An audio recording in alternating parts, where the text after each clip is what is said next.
Sergio Perez's short-lived title challenge is now over, for better or for worse.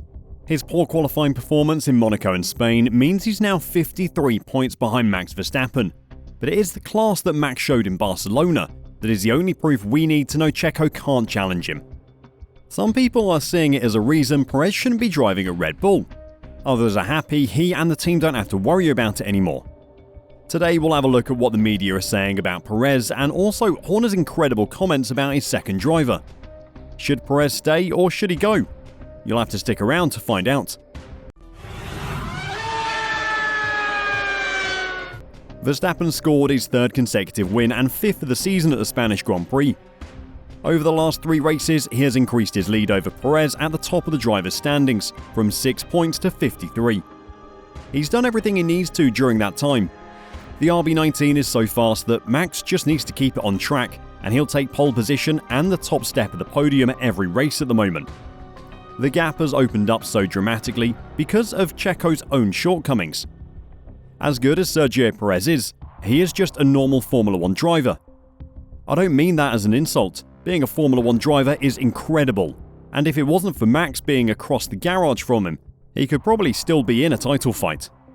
Even now, a 53-point difference shouldn't be enough to write him off, but Verstappen is in unbelievable form and looks like a point-scoring machine at the moment. He wasn't even trying to win in Spain. He comfortably set the fastest lap at the end of the race by 0.33 seconds, despite having old tyres and having to be careful of track limits. The nonchalantness of his messages to his race engineer throughout the race was frightening. Checo can't compete with that, and that isn't his fault. Max is just otherworldly at the moment. Sergio Perez has put himself under too much pressure to match Max and will benefit from falling further behind in the Drivers' Championship, Red Bull team principal Christian Horner believes. Perez started the last 2 races outside the top 10 after errors in qualifying. In Monaco, he made a meal of his recovery drive in apparent desperation to not let the gap to Max grow too much. In Spain, he recovered from 11th on the grid to finish 4th, which Horner said was better than Red Bull expected and should give his driver a confidence boost. It was a very good recovery, particularly the second half of the race for Checo, said Horner. And I think for him, that will give him a lot of confidence. He's had a difficult Monaco, difficult Saturday here, a stronger Sunday. Looking at the gap now between the 2 drivers, which is pretty significant, in many respects that will take pressure off his shoulders, and I think that'll allow him to just now relax, not put pressure on himself, and just refine the form that he had in those early races. That early form gave a glimmer of hope to Perez that he could challenge Max over the course of the season. Like I said earlier, after 4 races he was only 6 points behind his teammate, but that hope should be gone now. Before the season started, there was a lot of chat about this being Checo's year to challenge Max, and maybe that pressure got to him. Even in Miami, with Max starting from 9th on the grid and Checo sitting in pole position, Perez seemed to struggle compared to his teammate, who eventually passed him with ease and finished 5 seconds ahead. With the title challenge over though, Checo can just focus on doing what Red Bull want of him, which is unfortunately finishing in 2nd place. Asked whether Perez had pushed himself too hard to match Verstappen, Horner said, "I think so.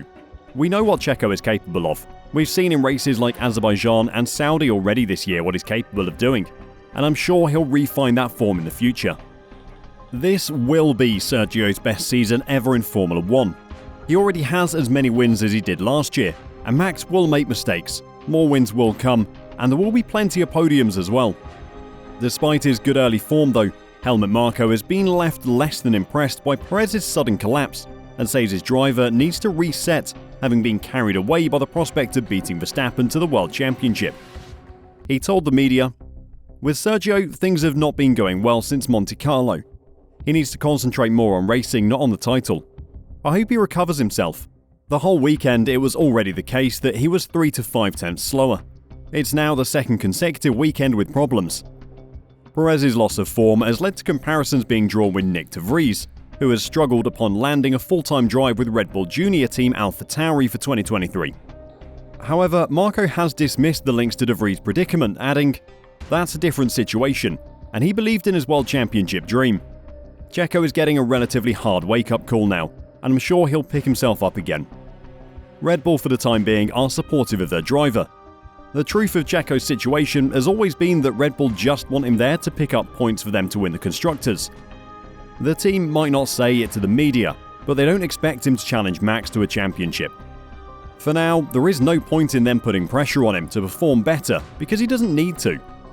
Also, with another season left on his $33 million a year contract, they aren't going to be replacing him at the end of the season, so supporting him for now is the right thing to do.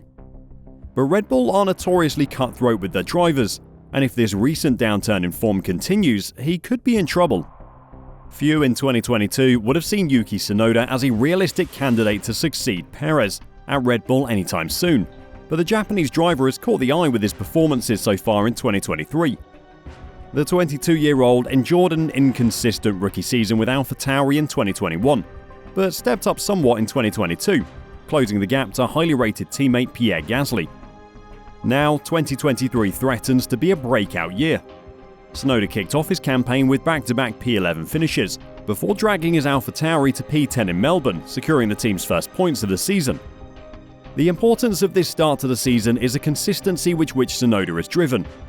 He's often been criticised for his inconsistency during his time in F1, but it looks like the 22-year-old has finally matured into a strong midfield driver.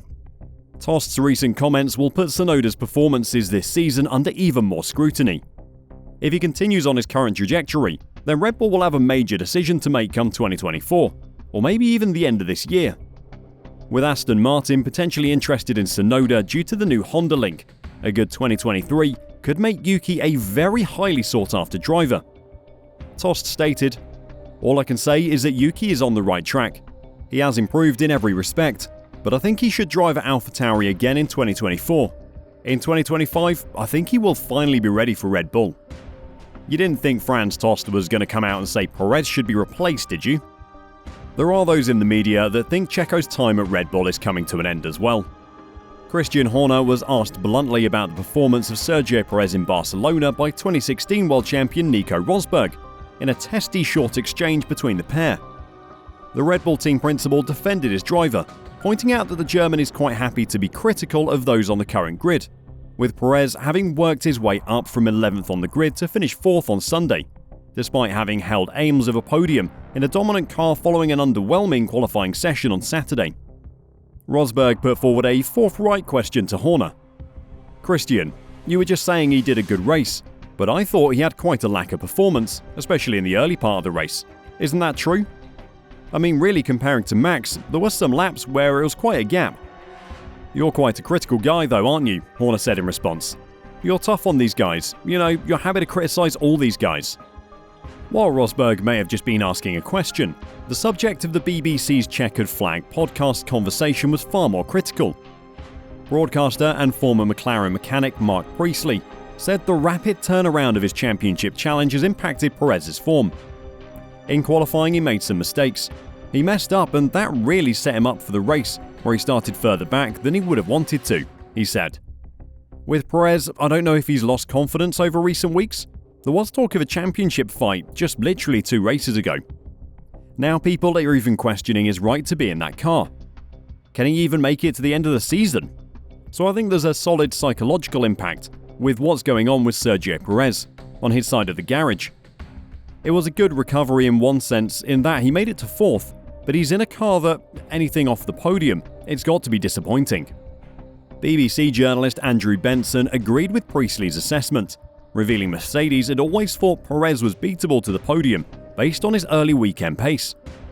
The other teams, what they saw from Perez this weekend, was that he was never anywhere close to Verstappen's pace, he said. Mercedes, I know, went into the race thinking that they could have a decent chance of beating him. Looking at the pace that Max can find in the Red Bull, there's no way Mercedes should be thinking that they can fight Checo, and there's definitely no way George Russell should be beating him after starting behind him, even if George was helped by a dodgy first-turn skip. By the sounds of things, Perez needs to be careful because at Red Bull, you're always walking a fine line, and if Yuki can continue his form this season, he could be in danger. What do you think of Checo's fall in form? Is he in danger, or is there no reason for Red Bull to be worried? Let us know your thoughts in the comments down below, and until next time, drive safe and bye for now.